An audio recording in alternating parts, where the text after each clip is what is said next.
Bienvenidos a Cómo Comemos los Argentinos, el espacio de la Sociedad Argentina de Nutrición. Todos los temas interesantes que pueda haber sobre alimentación tienen que ser encarados con un criterio amplio, agradable, pero también con cierto rigor científico. Hoy vamos a tocar varios temas que son todos realmente pero muy vigentes. Por un lado, alergias alimentarias. ¿Sabemos si somos alérgicos a algo o no? Y ¿cómo comemos cuando ya no somos tan jóvenes? Vamos a decir cómo comen nuestros adultos mayores, qué problemas pueden enfrentar o qué podemos hacer para ayudarlos. Y sobre el final, la noticia del programa. ¿Usted sabía otros problemas que puede llegar a ocasionar la obesidad en la salud? ¿No? Hoy se los vamos a contar. Pero vayamos a nuestro primer tema. Muchas gracias, la doctora Vivian Mayo, que es especialista en temas que tienen que ver con la tolerancia de ciertos alimentos, con las alergias. Nos va a ayudar un poco hoy a recorrer este camino de saber, así como hay algunas sustancias en los alimentos que son imprescindibles, quizás hay otras que a lo mejor no toleramos bien. Muchas gracias por compartir este espacio. Gracias a ustedes. Trataremos de enclarecer la situación. Bueno, todos sabemos que hay alergias claras y que más o menos todos conocemos. Vamos a poner los ejemplos clásicos. Alergia a la proteína de la leche, alergia al huevo, alergia al pescado. Hay ciertas sustancias, siempre se habla de como alrededor de unos 8 alimentos típicos que producen la mayor parte de las alergias. Sí. ¿Solamente a eso podemos ser alérgicos o podemos ser alérgicos a otras cosas? No, en realidad podemos ser alérgicos a muchas otras cosas. Para entender y enclarecer la situación, alergia es una respuesta inflamatoria, inmunológica, exagerada del individuo frente a un o alimento o químico o algo o medicamento, o sea, una respuesta de tipo inflamatorio. ¿A qué me refiero? Porque le origina síntomas instantáneos, que eso es lo importante, agudos, de muy poco tiempo entre el contacto con ese tipo de reacción que origina ese síntoma. Entonces, por suerte, digo por suerte porque es muy bajo el porcentaje, en adultos entre el 1 y el 2% de la población adulta puede tener una reacción alérgica. Los chicos se manifiestan un porcentaje un poco más elevado. La diferencia que encontramos con las intolerancias alimentarias es que son entre 5 y 10 veces más comunes que una alergia. Y aquí viene el tema, o sea, enclarecer a la gente qué es una intolerancia alimentaria. Interesante. Por lo que veo, se presenta con algún síntoma. A ver, ¿de qué manera podemos pensar, sospechar, ya sea tanto cada uno de nosotros como eventualmente si genera una consulta médica es porque algo notamos, que quizás haya alguna intolerancia? Claro. No necesariamente aparece con un síntoma. A veces puede no ser percibido por el ser humano y entramos dentro de la cinética, digamos, ¿no? De la parte molecular, ¿no? O sea, está medio escondido a veces su forma de presentación. Sí, porque entonces, es una reacción inflamatoria, pero si hubiera algún síntoma, todos hemos tenido un síntoma de intolerancia, desde el sencillo dolor de cabeza originado por un alimento copioso o una bebida que tomamos la noche anterior, por ejemplo, o un trastorno digestivo, una diarrea o una distensión abdominal a raíz de un alimento que hemos incorporado. Y así como estos síntomas que pueden ser clínicos generales, pueden ser digestivos, pueden ser respiratorios. Entonces tenemos aquel paciente que se dirige al gastroenterólogo, al otorrino, al neumonólogo, al nutricionista, o sea, diferentes especialidades, preguntando justamente por esto que le está pasando. O sea que el origen habitualmente no se sospecha de entrada, pero yo esto lo llamaría síntomas así, un poquito generales o difusos, ¿no? Hablamos desde síntomas gastrointestinales, diarrea, malestar, quizás dolor de cabeza. ¿Quién no tiene hoy día un dolor de cabeza? Pero en esos casos habría que sospechar si una de las causas tal vez, no sé si después de haber descartado las principales, no puede ser la intolerancia a algo que está en lo que comemos. Totalmente, esa es la realidad. O sea, obviamente no descartar ninguna patología que pudiera tener el individuo, hacer los estudios adecuados y correspondientes a la clínica que el paciente indica, pero en el caso de que todo esté bien o todo no se encuentre una respuesta, no mandar al paciente a un psicólogo, sino justamente ver al individuo como una persona, algo integral, y asociar que pueda haber algunas enfermedades, digo, ¿no? Porque hay muchas enfermedades de piel o respiratorias o digestivas que se relacionan con algo que estuvo en un alimento. Y totalmente. Pregunto, o sea, obviamente la forma de hacerlo sería con pruebas de laboratorio, ¿no es cierto? Ahora, ¿qué alimentos, en tu experiencia, suelen contener algo que produzca intolerancia? ¿Cómo va el ranking? ¿Qué aparece en el laboratorio? Nosotros observamos la respuesta de glóbulos blancos cuando los enfrentamos con extractos, con el reactivo, con el anticuerpo sería. Vemos la reacción antígeno-anticuerpo. En realidad, las respuestas son muy variadas. Vemos mucha reacción con el gluten, con la caseína, la proteína de la leche, con diversas frutas. Frutas también. Vos sabés que son la niña mimada de la nutrición, las frutas, ¿no? Sí, pero es una macana que alguno no pueda tolerar. Pero ¿es a las frutas en general o alguna fruta en particular? Puede pasar kiwi, puede pasar inclusive una manzana, porque he tenido casos de manzana que uno realmente se queda boquiabierta. Porque así como puede producir constipación, puede producir diarrea, así como... Conoces el viejo dicho, en inglés queda rimando, en español no tanto, pero una manzana al día mantiene al doctor afuera, como diciendo, me da salud. Se ve que no todas las personas tolerarían entonces también algún tipo de fruta. ¿Frutas, algún vegetal? Vegetales, hay absolutamente de todo, y mucha reacción a colorantes, saborizantes, o sea, ya serían, podemos sí, decir, sustancias incorporadas en el procesamiento de los alimentos. ¿Qué suele ser más frecuente, de nuevo en tu experiencia? ¿Colorantes u otras sustancias? Porque colorantes sé que no hay tantos, ¿no es cierto?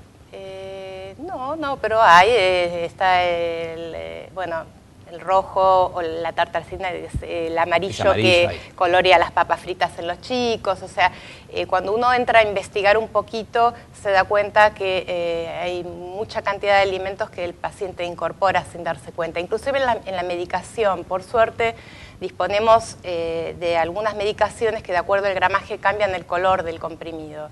Eso nos y esa también puede muchísimo. ser fuente de sustancias a las cuales haya intolerancia. Totalmente. Y en tu experiencia en general, una vez que uno identificó a qué sustancia si es que soy intolerante, ¿no es cierto?, algo, suspenderla, ¿me ayuda? ¿Me cambia el síntoma o lo que hubiera sido que tenía? ¿Es curativo? Yo suelo no dar fórmulas mágicas, digo que cada paciente es diferente a otro. Lo que sí se observa es una reducción en el grado inflamatorio, o sea, evitamos que el alimento sea el origen, una cosa menos en cuanto a la inflamación que puede originarse dentro del organismo. O sea, hay beneficios, alguna respuesta buena. Obviamente que hay que tener descartado de que el síntoma no sea por una hernia de hiato, o sea, por un problema de patología, ¿no es cierto? Ya eso lo sabemos. Pero como está asociado a muchas otras enfermedades, logran que sea una herramienta más en la conducta, ¿no es cierto?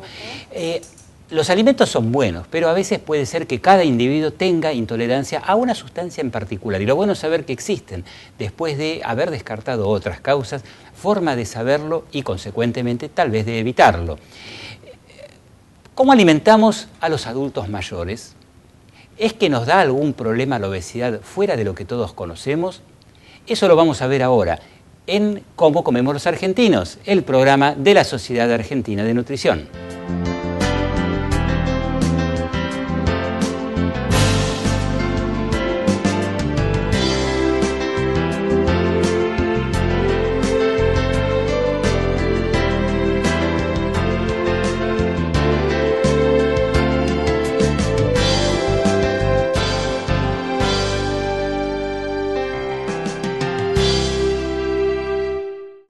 Sancor presenta una nueva generación de leches para toda la familia. Leche parcialmente descremada con NutriEquilibrio. Hoy más que nunca hay que hacer foco en una alimentación equilibrada.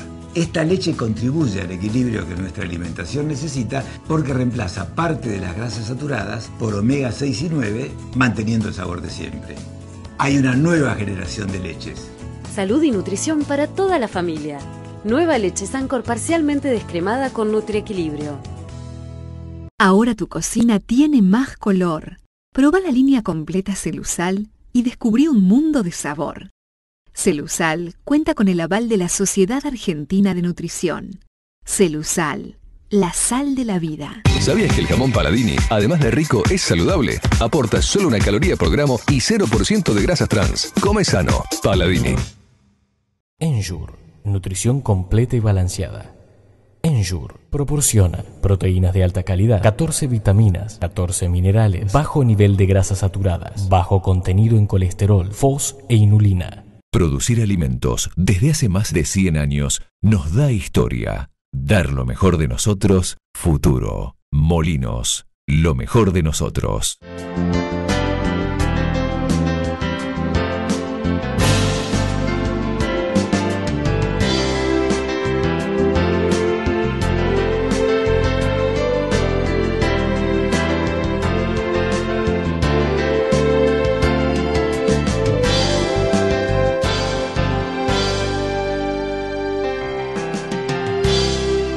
Seguimos recorriendo este interesante camino de la nutrición.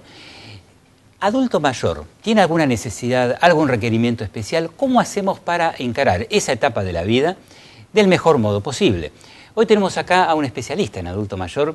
Le doy la bienvenida al doctor Ricardo Jáuregui del Hospital Italiano, que nos va a ayudar a entender un poquito mejor cuál es la problemática, si es que hay problema, o simplemente cómo comer bien en ese momento que hoy en la vida está tomando cada vez más y más años, ¿no es cierto? Ricardo, muchas gracias por venir. Gracias por invitarme. Y pregunto, ¿en qué momento parece oportuno empezar a pensar que el adulto quizás pueda tener alguna necesidad o un requerimiento diferente? Bueno, en realidad la edad no es un condicionante para pensar algunas necesidades. Es cierto que a medida que la edad aumenta hay necesidades diferentes porque hay cambios fisiológicos que se producen normalmente. En general hay un punto crítico que son los 80 años. Hoy en día en casi todo el mundo ya no es raro tener muchas personas mayores de 80 años y a partir de ahí es donde se empiezan a ver problemas de todo tipo, incluyendo los nutricionales. Como concepto general, después de los 50 años aproximadamente empiezan a cambiar algunos requerimientos nutricionales y calóricos progresivamente, que se van haciendo más importantes a medida que avanzan los años, y se considera hoy en día que en la población que vive en la comunidad, que está sana, que está autónoma, independiente, hay hasta un 6% de probabilidades de sufrir algún tipo de alteración de la nutrición.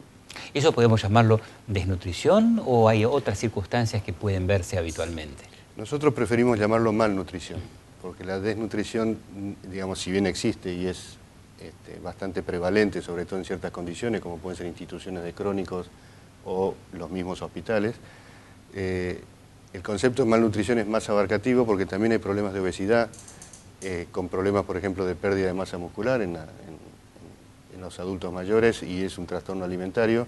Y hay problemas, por ejemplo, con alimentos puntuales que tienen que ver a veces o con el estado dental, y entonces se consumen menos proteínas. Eso está perfectamente estudiado, se sabe incluso la cantidad de dientes que condiciona menor, digamos, ingreso o posibilidad de ingerir proteínas, y los puntos de corte son 10 y 21, por debajo de 10 se asume ya prácticamente que hay un estado de carencia proteica, y con menos de 21 dientes que hay serias dificultades, por ejemplo, ¿no? Sí, si bien es un problema obviamente que tiene que ver con los dentistas, con los dientes, etcétera, de todos modos viene bien para recordar que la nutrición empieza por masticar.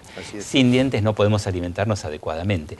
Mencionamos por ahí como que a veces puede ser que la balanza no indique exactamente el estado de nutrición de un individuo, o sea, los kilos no siempre son los mismos kilos. ¿Qué se observa en el adulto mayor? ¿Más tendencia a que va perdiendo músculo, va ganando grasa, uno reemplaza al otro? ¿Qué va pasando espontáneamente? En realidad hay un cambio fisiológico que se da en todas las personas, que es el aumento de la grasa corporal porcentualmente, se duplica. Y la masa magra, la masa muscular, tiende a disminuir progresivamente con la edad, asociada al nivel de actividad del sujeto, ¿no? Este es un concepto bastante nuevo que hay en la especialidad, que se llama sarcopenia, que es la pérdida de la masa y la fuerza y del rendimiento de esta masa muscular en aquellas personas que no se alimentan bien y que no hacen actividad física de manera regular y con ciertas características que hoy se conocen muy bien y se pueden recomendar. Dos grandes puntos. Dijimos, por un lado, cómo se alimentan, que va a ser algo así, yo digo, como los ladrillos que van a constituir nuestro cuerpo, ¿no? Y cómo se mueven, que creo que es un poquito como el director de decidir hacia dónde va lo que comemos, ¿no? ¿Y qué rol juega en esa especie de cambio en la composición del cuerpo la actividad física? El rol es crítico y es fundamental. Las personas que hacen actividad física regular toda la vida, incluyendo, digamos, sus años mayores, en forma continua, prácticamente no sufren en muy baja medida este cambio de aumento de la grasa corporal y fundamentalmente los músculos se infiltran de grasa y eso no ocurre en las personas que hacen actividad física en forma regular, pero las que no lo hacen y uno hace el diagnóstico de esta condición, que hoy se puede determinar muy bien, con ciertos programas bien dirigidos pueden llegar a revertir la situación si no están en un estado ya crítico de debilidad o de atrofia muscular generalizada. Pero siempre puede haber algún programa de ejercicios, ya sea a los 80 o a la edad que sea, como para ayudar a, como mínimo, detener ese proceso de pérdida de masa muscular y quizás darlo vuelta. Sí, existen programas de ejercicio, están comprobados, hay evidencia publicada de universidades españolas, por ejemplo, que trabajan hace mucho tiempo en fisiología muscular, tanto en deportistas como en personas mayores, y independientemente de la edad en la cual se comienza, lo que condiciona son las contraindicaciones médicas, si hay situaciones de insuficiencia cardíaca, o sea, problemas médicos que puedan contraindicar la actividad física, sino siempre hay una forma de hacer ejercicio independientemente de la edad que tendería a controlar y a contrarrestar. Y supongamos que tenemos suerte y conseguimos que cada vez en forma creciente la persona en estas edades empiece a moverse, ya sea con un programa o con lo que consiga en su momento hacer. Ahí, al empezar a moverse el que no estaba moviéndose, ¿aumenta el requerimiento de algún nutriente? Esa es una buena pregunta. En realidad, en general, esto va de la mano de que no está recibiendo bien ese algún nutriente que habitualmente es la proteína, y entonces lo que hay que hacer es acondicionársela. Hoy en día sabemos que los requerimientos proteicos son los únicos que aumentan con la edad. Los otros se mantienen igual que cuando somos más jóvenes, la fibra, los hidratos y las grasas. Más o menos el consejo actual, porque hay que cuidar la función del riñón, que también se va disminuyendo con los años, es de 1,2 a 1,5 gramos por kilo de peso de proteína por día. Ese es el rango que manejamos. El problema, digamos, este es un dato técnico, el problema es cómo hacemos para que las coman, cómo se las presentamos y qué grado de aceptabilidad tienen las personas mayores de esa comida que se le presenta con proteínas para que la pueda ingerir. ¿Qué es lo que se observa en la práctica de todos los días? O sea, ¿hay buena recepción? ¿Hay que complementarlo de alguna manera? ¿Hay que educarlo? ¿Hay que insistirle? ¿Cómo se conduce la persona? Nosotros solemos decir de que ya tiene hábitos inculcados. Cambiar hábitos a cada vez más edad es un poco más trabajoso. Sí, digamos, nosotros tenemos problemas para revertir conceptos que se han dado durante toda la vida. Después de los 80 años, por ejemplo, ya los huevos no son tan malos, ¿sí? Bajar tanto el colesterol ya no es tan bueno. O sea, hay conceptos que están cambiando porque ha cambiado la fisiología del cuerpo y que ponen en riesgo la nutrición de la persona. Eso cuesta bastante, pero el concepto básico es que hoy sabemos que las proteínas deben ser ingeridas en partes iguales a lo largo del día y no en su principal cantidad en la última comida, que es bastante típica de nuestros países latinos, porque tiene que estar cercana a la actividad física para que realmente el músculo pueda sintetizar proteínas. O sea, si uno come y va a la cama, no sería útil. Entonces hay que tratar de dar, la dosis habitual son 90 gramos por día, repartido en 3 tomas de 30, desayuno, almuerzo y cena. Y eso cuesta mucho inculcarle el hábito de nuevo a alguien que ya tiene 80 o más años. Seguro, sobre todo porque no hacemos normalmente un desayuno importante y tal como hemos dicho, a veces se concentra, yo he visto las dos cosas, quien concentra mucho en la cena, que es lo más habitual, sobre todo en los jóvenes, pero a veces en las personas mayores cenan poco, al margen de que se van a acostar enseguida. ¿Y qué éxito tienen? Por ahora poco. Estamos trabajando mucho en la educación, fundamentalmente por estos hábitos que hablábamos antes. En general, cuando las personas, digamos, adquieren el hábito nuevo, realmente los resultados que se ven son bastante halagüeños. Qué bueno, qué bueno. El adulto mayor, una edad tal vez difícil de definir, más fácil a ciertas edades que a otras, pero que de todos modos es un número creciente de personas, tiene su propia problemática. pierde músculo, tal vez gana grasa donde no se ve, y para eso tiene que aprender cómo moverse y quizás aprender a distribuir correctamente y componer adecuadamente sus comidas. Además de esto, uno se pregunta, ¿y si hay obesidad? ¿Puede haber otros problemas? Más allá de los que todos conocemos, hipertensión, problemas vasculares, diabetes, sí que hay. Eso lo vamos a ver ahora, en el próximo bloque, en la pregunta del programa, acá, en Cómo comemos los argentinos.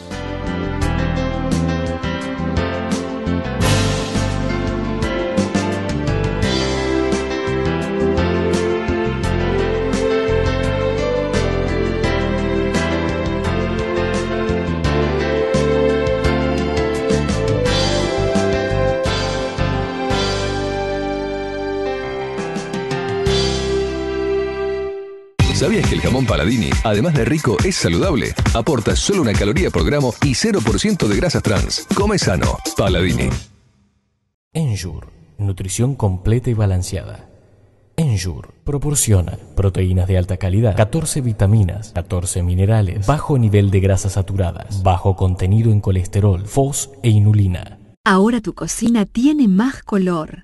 Proba la línea completa Celusal y descubrí un mundo de sabor. Celusal cuenta con el aval de la Sociedad Argentina de Nutrición. Celusal, la sal de la vida. Quererte es más que estar siempre con vos. Es ayudarte a crecer sin miedo. Porque cuando creces, yo crezco con vos. La nueva Nido Más Nutrición le brinda a tu hijo los nutrientes fundamentales para crecer con todo. Por eso, cuando le das Nido, se nota. Producir alimentos desde hace más de 100 años nos da historia. Dar lo mejor de nosotros, futuro. Molinos, lo mejor de nosotros.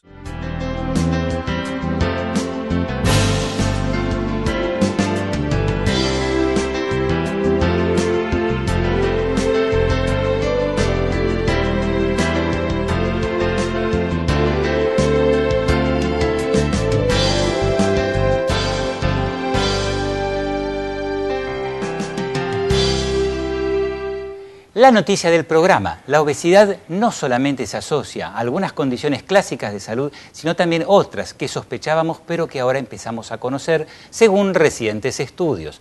Por ejemplo, el cáncer. Sí, así es. En el Reino Unido se vio que en un estudio realizado hay un aumento del 40% del cáncer de útero relacionado directamente con la obesidad. Y con ello un aumento de la mortalidad, ni más ni menos que del 18% en los últimos 10 años por esta misma patología, por el cáncer de útero relacionado a la obesidad.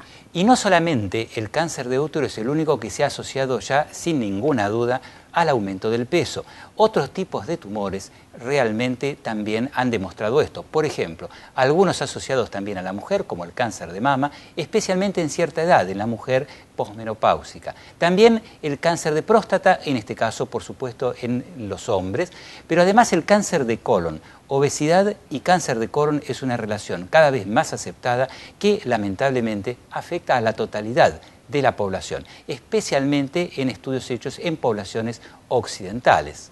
Podemos también decir que la obesidad está relacionada con la depresión y, por otro lado, con todas las enfermedades que vos hacías mención, estas enfermedades generales de la salud, del metabolismo, como pueden ser la diabetes, el aumento de ácido úrico, el aumento de colesterol, el aumento de los triglicéridos, todos ellos parámetros que nos hacen aumentar el riesgo cardiovascular, es decir, la enfermedad del corazón, que tiene una incapacidad y una disminución de un estilo de vida cuando esto sucede, o muchos de ellos también pueden llegar a la muerte incluso. Precisamente este es uno de los puntos que más sobresale en el curso de las últimas investigaciones, que si bien nosotros solemos medir los efectos de la obesidad en función de la gravedad de la situación, muchas veces esa pequeña discapacidad que resulta es de todos modos altamente insatisfactoria para el individuo. Un ejemplo clásico puede ser los problemas vinculados con las articulaciones. La presencia de problemas articulares, especialmente de la cintura para abajo, rodillas o cadera, son notoriamente incapacitantes, predisponen a realizar tal vez de un modo insuficiente las actividades de todos los días y, por supuesto, condicionan no solamente la salud física, sino sobre todo la salud espiritual. La idea de enumerar todas estas consecuencias debidas a la obesidad no es simplemente una cuestión de dar una lista, sino de tomar conciencia y de llevar esa conciencia a la gente en general para saber que la obesidad no es una cuestión de estética, sino que es una cuestión de salud, que nos involucra a todos y que cada vez hay más obesos o con sobrepeso. Entonces, desde los niños hasta los adultos, tenemos que empezar a hacer más prevención y tratar de evitar que esto siga expandiéndose mundialmente. Algunos problemas quizás no sean tan conocidos. Ha pasado de que hasta que no se menciona, no se investiga el tema, no aparece, pero finalmente está. El ejemplo clásico son las dificultades respiratorias. Hay cada vez más personas que manifiestan somnolencia durante el día o dificultades para dormir que muchas veces es reportado por la persona con quien ellos conviven. Eso se denomina apnea del sueño. Y si bien la obesidad no es la única causa, en general es la más frecuente, es la que más lo produce y probablemente la que mejor da resultado cuando se logran hacer planes para regularizar el peso. Otros trastornos respiratorios pueden tener que ver con la dificultad para conseguir hacer actividades que demandan un poco más de aire, tal como actividades aeróbicas. Eso no quiere decir que no sea parte del tratamiento de la obesidad, sino por el contrario, que un entrenamiento paulatino y sostenido no solamente va a ayudar a reducir el problema, sino a devolver la capacidad respiratoria que tiene el individuo. Esto es suficiente como para darnos cuenta que la mejor manera de prevenir es aumentando la actividad física, disminuyendo el consumo de alimentos perjudiciales para la salud, es decir, hacer una alimentación más saludable y tener en cuenta que la educación alimentaria es el pilar para poder lograr este objetivo. Cúmulo de investigaciones nuevas. En general, las investigaciones son las que vienen a confirmar todo lo que nos está ya siendo fruto de la observación. La obesidad no es solamente una cuestión estética, la obesidad influye en la salud de muchas maneras diferentes y muchas realmente incapacitantes. Este es el mensaje de este conjunto de estudios recientemente publicados. La obesidad es también un problema y un problema de todos. Los invitamos a seguir viendo noticias tan interesantes como esta en la próxima edición de Cómo comemos los argentinos, el programa de la Sociedad Argentina de Nutrición.